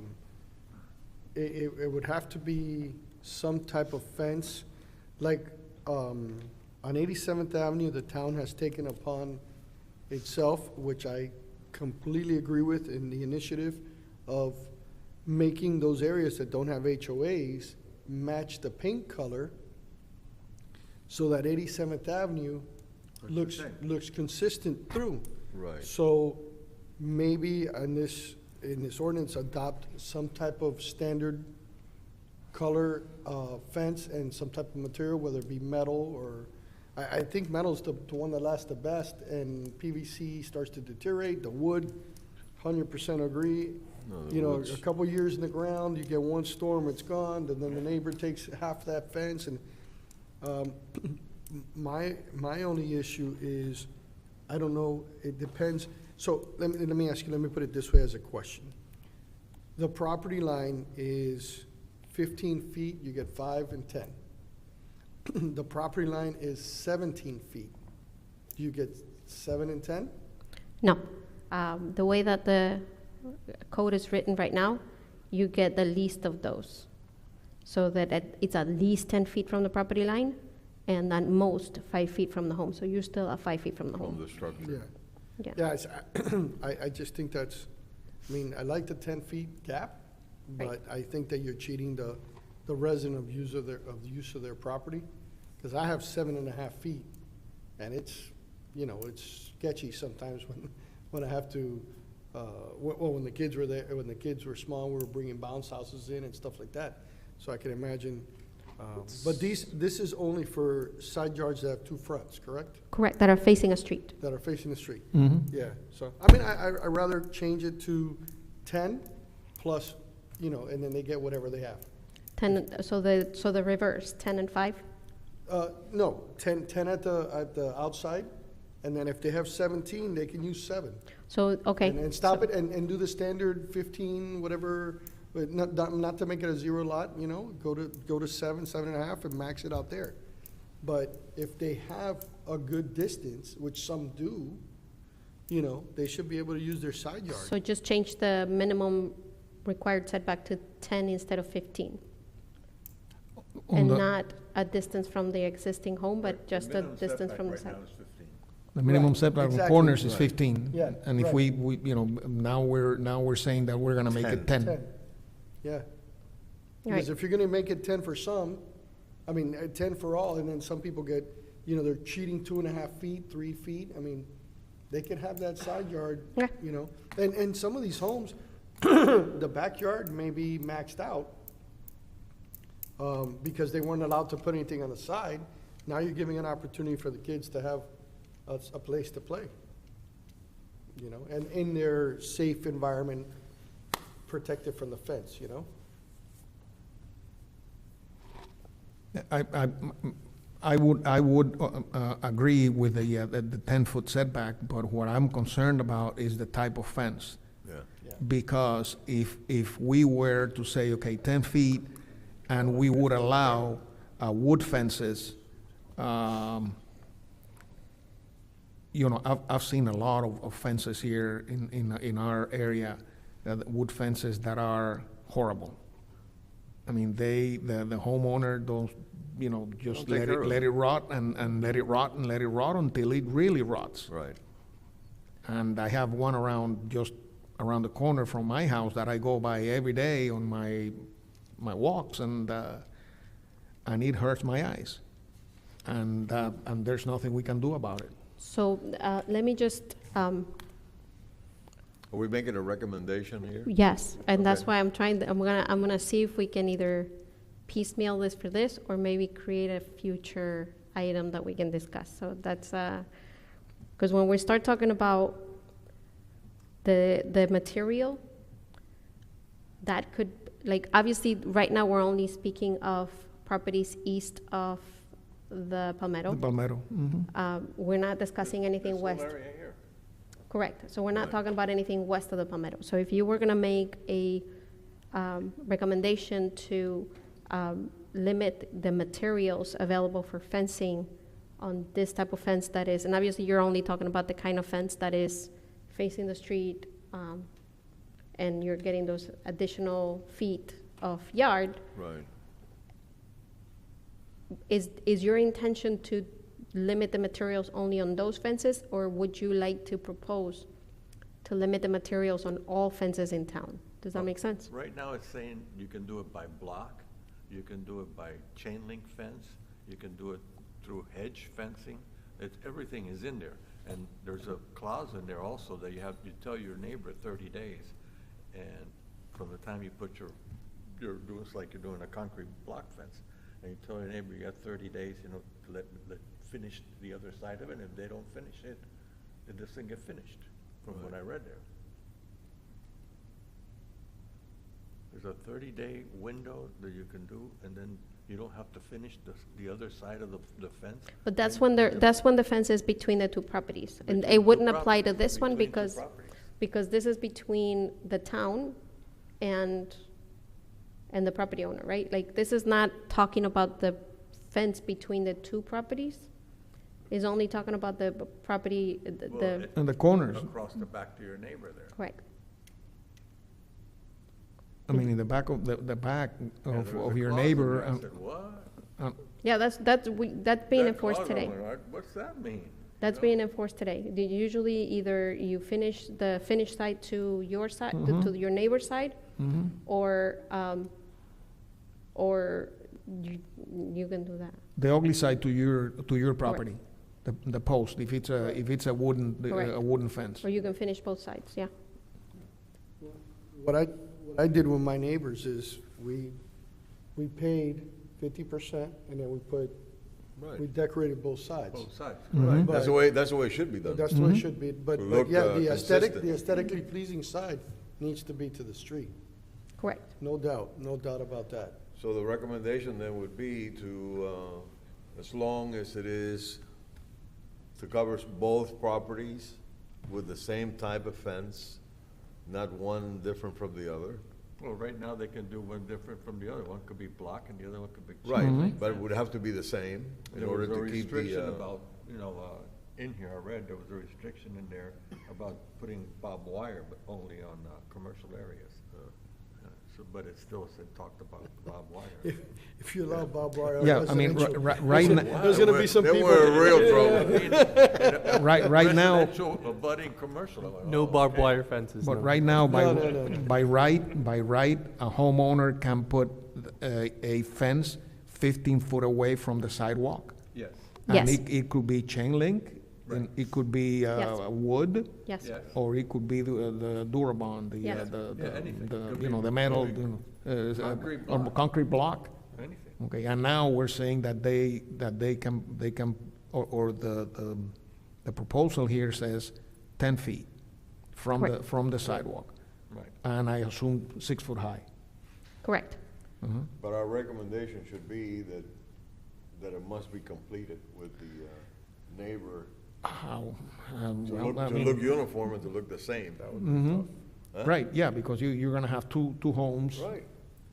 You're gonna have a lot of mixed But, bags. you know, what if one per, If you don't one, do it that way, you'll have a lot of mixed messages, because then one guy is gonna do it, his side is gonna do it in one type of material, and then the other's gonna look, and then it's gonna, the whole thing is gonna look like hell. We have that on 2 properties on 87th Avenue. but it would apply, it applies the same thing as the code states right now. If you put your fence 15 foot away, like the code says, And that's Right. because, I can put a fence of wood, that's because of all and the you can put a fence of associations. metal. Right, but that's what we have to, Yep. change. Right. Okay, That's what I think that's what, well, what if, we should propose to the, right? what if a homeowner A can afford the expensive fence, and homeowner B can only afford the wood fence, which is allowed by the town, That would be a problem. Or the chain link. Or they- or the chain link for that matter, yeah. Even the chain link is cheaper. That would be a problem. It's all allowed. I mean, but right now, they can put whatever they want, as long as it's 15 feet away from the sidewalk. Correct. Yeah. Yeah, But unfortunately, most people don't, because it leaves them with like a 3-foot spot. Right. So it doesn't happen. Mhm. we did it but some of these properties, like I know that Miami Lake Way South, there's a home on the corner, and it's got a fence, goes all the way to the back along the lake. And that was an issue that we had on the west side. And that's why we changed the code to allow it to go right to the slope and at the property line. And then, I don't know if we have this problem on the east side, but we changed the ordinance on the west side, because when they built 87th Avenue is actually 2.5 feet taller than the property, some of the homes. Yes, And so we fixed that ordinance to allow the 8 feet. fence to be 6 foot tall from the sidewalk. So on some homes, the fences are 8 feet, fences are 9 feet, depending on what the height of their property height. is. On the other side of 87. On the other, yeah, on the Yes. west side of 87th Avenue. Yeah, yeah. Because when they built 87th Yeah, it's Avenue, slow- they had the to bring it slope up, changes, yeah, yeah. they had to bring it 2 Yes, feet up. yes. And so Yeah, the to get 6 foot 4 feet. fence was actually 4 That was foot. brought up for FEMA. Yeah, the 6 foot fence was actually 4 feet when you were walking on the sidewalk, and people were looking into everybody's yards. So we had to change the ordinance to, depending on what your property line, what your property level is, you can go 6 foot from the inside of from the side of the sidewalk. So the sidewalk up, 6 foot, and then inside it's different measurements. So we have different. that was wall sizes. 7 years ago. Yeah, I love that you remember all these things. yeah, right. I don't forget. I mean, I don't have an issue with the 5 foot, with the 10 foot from the sidewalk. But what I I, don't either. you know, what I have an issue is, what do we do with the material? Yeah.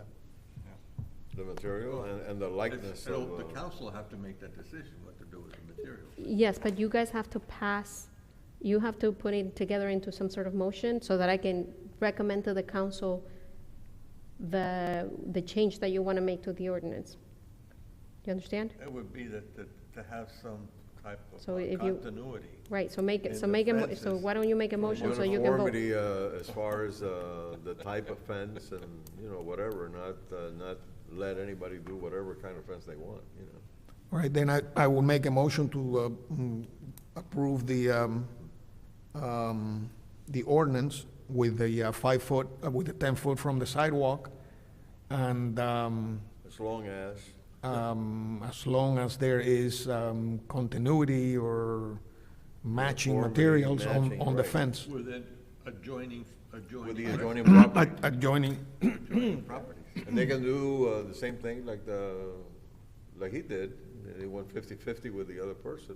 Yeah. And that's it. Yeah, and if somebody wants something magical, maybe they're willing to toss in the difference for the neighbor that can't afford it. Well, and if they wanna see, tell them to take a ride on 191st Street from Red Road all the way to 27th Avenue, just look at it. It's horrendous. It's the uniformity, terrible. the uniformity in itself is gonna bring up the property value. Exactly. Mhm. It's gonna make it look better. Yeah, yeah, that alone is gonna bring up the property value.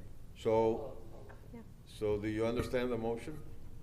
For the purposes of clarity, I just want to make sure, I mean, from a legal perspective, I think it would be, thinking ahead, that it would probably be easier if there was limitations as to the type of materials and, setbacks and all, and like those changes, I think are more, within like the jurisdiction of, planning to go ahead and control and enforce, as opposed to after the fact requiring a neighbor to build the exact same fence without any kind of, municipal guidelines already in place. So if you were to, It'd be hard to enforce. it would be very difficult to enforce. But if you were to phrase it in a way where it was like a material, like a type of material, then that would be a little bit easier because they go into it knowing that that's our ordinance and that's what you're required to do. Does that make sense? Like you say, chain link fence. That's the least expensive for everybody, because you don't want to So maybe put if, steel fence, and right now they're doing wrought iron fences that are really expensive, and everybody can't afford it, but they're beautiful. maybe, yeah, because even if you identify the fence as metal, that covers chain link, then covers the metal panels. Right, 'cause But it that's also, everything. but it also covers, like you said, the The new- aluminum, the aluminum the new nice, aluminum, aluminums, really nice yeah, the black new ones. aluminum panels that Yeah. are super expensive, that not everybody can. I mean, I understand we want the uniformity, but I think that's something that's gonna have to left to the council and code enforcement and planning to, code enforcement to figure out what they wanna do with that, but I don't know if we can. But what we have to keep in mind is right now, if I want to put a fence 15 foot away from the sidewalk, put whatever by you want. right, I Right. can build it out of Right. block, Now we're gonna and I give can them 5 build it out extra of feet. wood, You can build it out of anything you out of, want. out of any material that's, Right. within code. And it doesn't have to As match long as it anything meets in the your wind neighborhood. loads. As long as it Meet meet the the wind wind loads, loads, that's you it. can make, Yeah. Yeah, and I don't know if we can regulate that. I mean, so, Again, the matching the neighbor's material is the hardest part. how about the color? Can we set a standard color? So that, You can, so you don't have a can white set- one, a brown one, a green Well, one? it I can depends tell on you the Again- that there's color of your municipalities house, that you do know, not the color allow match chain your link house. fencing. Yeah. That's something that happens in several municipalities. I used to enforce I'm that. sorry, I didn't hear you. There's municipalities that do not allow chain link fence Right, in general. right. There's municipalities that require, no pointy ends on Fences. On the top. top of the Yeah, yeah. fences. Fences, right. I can tell you that some of them regulate the height depending on where you put the fence. So if it's closer to the sidewalk, it has to be a shorter fence. If it's farther from the sidewalk, you can put a taller fence. There's a lot of things we can regulate color. Well, don't we already regulate that you can't put chain link fence in the front of your house in Miami Lakes, correct? You cannot enclose your front yard Right, at all at with all. anything. Right, with anything. We do not regulate, at this point, chain link fencing anywhere. If you're allowed to put in a fence, you're allowed to put in chain link fence. Right. You- Well, maybe we need to let the council look into that as well and start, maybe that's the start of the process of, no chain link fence on the side yard when it's like this. Maybe the backyards where it's not visible to the public, but on this situation, maybe chain link fencing needs to be, put as a no-no on this ordinance. And if you pass a, I if you pass a res- agree with that. I mean, chain link fence, I would object to that. Yeah. if you approve a motion to that effect, that I'll be happy to put that as a I recommendation. put a motion in to, But we have to withdraw a motion now. oh, no, you Yeah. already put your motion, pardon. If you have a motion, My motion is you to, have to just add to it. my motion is to go along with the staff recommendations Right, of 10 foot away from the sidewalk. right. But my, not objection, but concern is, which they don't mention in here, is the material of the fence. And, That's your motion. No chain link fence. Add that to your motion. No chain link fence. And no wood? No chain link, no wood, or just no chain link? No chain link and no wood. Okay. Wood is No out. chain, no chain link, no wood. No wood. 6 foot high, 10 foot away from the sidewalk. And no minimum? So not 5 feet from the home, just 10 feet from the sidewalk, 10 period? foot from Right. the sidewalk. Right. Got it. I mean, if I second that if the motion. setback is 17 feet, it's, Yeah, they I can s- have Second. 12 foot second from that the motion. sidewalk or 10 foot from the sidewalk. Yeah, that's a good. Yeah. And then you have a second already. Do you have a second? By Vice Chair Nelson Rodriguez. You count. Okay, calling the roll for the ordinance, item 5B. Motion by Board Member Leoncio and seconded by Vice Chair Rodriguez. Board Member Leoncio, Yes, Board Member De La Sierra, Yes. Board Member Cruz is absent. Vice Chair Rodriguez Yes. and Chair Senra. Yes. The motion passes. All right, so I think this is it for us tonight. So Is we'd this like it to for the adjourn the meeting. This is And it for for the the year. year, yes. I will see you next year. Oh, good. Happy Thanksgiving. Wish everybody a happy Thanksgiving, a Merry Christmas, and a Happy good New and New a Happy New Year. Year. Wow. And your first hearing on We- the we new were- year, We were just saying this a year ago. I know. your first I hearing know. on the new year is the second Tuesday of the month, which is when exactly? Can you tell us? Because if, it'd be very useful if you're gonna be traveling or something, you let us know ahead of time so that we may postpone it or like just leave it for February. The 13th? Yeah. Yeah, normally I travel in February. So anyway, it's, the 13th of January is the next, So we're Next gonna meeting. have a meeting in January? January 13th. At this January point, 13th. correct. Okay. If we have any applicants, that's another story. I mean, if I don't have any applicants, obviously we will be canceling. And at this point, Justin, we don't have anybody, right? We have somebody waiting for the town council, but not for the planning board. So one of the reasons that we're doing this today is that I don't have to drag you back in January if there's no applicants. We appreciate it. So at the same time, at sometime in January, we will be looking at the calendar for 2026 to adapt our meeting times. And so if you come in for the next meeting with whatever thought you have, whether, our current calendar looks good to you, the second Tuesday of the month works. It's fine for me. It's fine for me. yeah. Yeah. We're used to it. Yeah, we're programmed, we're We're good. institutionalized. I just let us know when the Christmas party is. Well, this, Hey, I'm new, the this is my, mayor- The mayor's got us coming up this Friday. oh, really? Yeah, Where- it's this he's- Friday, He's yeah. paying for it? I didn't even know there was a party on Friday. I don't know what are you talking about? The mayor's got us coming up on Friday. Oh, the mayor's gala. Yeah, I didn't receive an email. There's a big problem here. I don't get the emails. I don't know what's going on. But I didn't buy tickets and because I didn't get the email. But I would love to attend.